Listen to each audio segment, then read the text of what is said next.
અને આ સેવા સુગર ફેક્ટરી હોય ને, એમ પેલું ઝાડુ મારતો હોય શું કહે, હું શુગર ફેક્ટરીમાં કામ કરું છું. પેલો એકાઉન્ટ લખતો હતો, હું શુગર ફેક્ટરીમાં કામ કરું છું. ડાયરેક્ટર શું કે આપણે શુગર ફેક્ટરીમાં છે. શુગર ફેક્ટરી એવું આપણી આ જગત કલ્યાણ ફેક્ટરી છે. એનું એક એક કામનું એન્ડ રિઝલ્ટ પબ્લિકનું કલ્યાણ થવા માટે છે. આનું એન્ડ રિઝલ્ટ પબ્લિકને પહોંચે છે. આજે વધુ કામ એ લોકો ક્યારે કરી શકે આપણા નિમિત્તે, આપણી જેટલી પ્યોરિટી હોય, માન, વિષય, લોભ, કષાય, બધી એ ભાગ ચોખ્ખો થઈ જવો છે.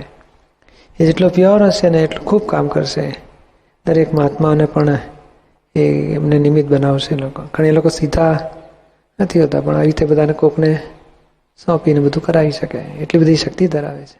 મારા દાદા લોકો પામે, બધાને દિલમાં ભાવના ઉગી નીકળી છે. અને દાદા દાદા જ થાય છે. દાદા સિવાય મહાત્માને કઈ ખપતું જ નથી. થઈ ગયું છે. અને એ જ ભક્તિ, એ જ આરાધના એને મોક્ષે પહોંચાડી દેશે.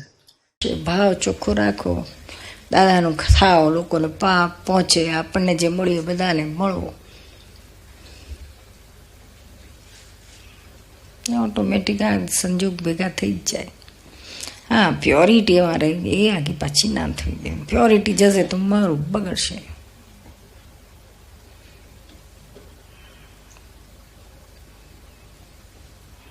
આ એની ચાવી છે, ઓપન ચાવી. એની માટે જ આપણું જીવન છે કે કેમ કરીને દાદાનું કામ, નિરૂમાની ભાવના, બધા પ્રોજેક્ટ પૂરા થાય. અને એની માટે આપણે આ તન, મન, ધન બધું ઘસાઈને ખલાસ કરવા માંગીએ છીએ.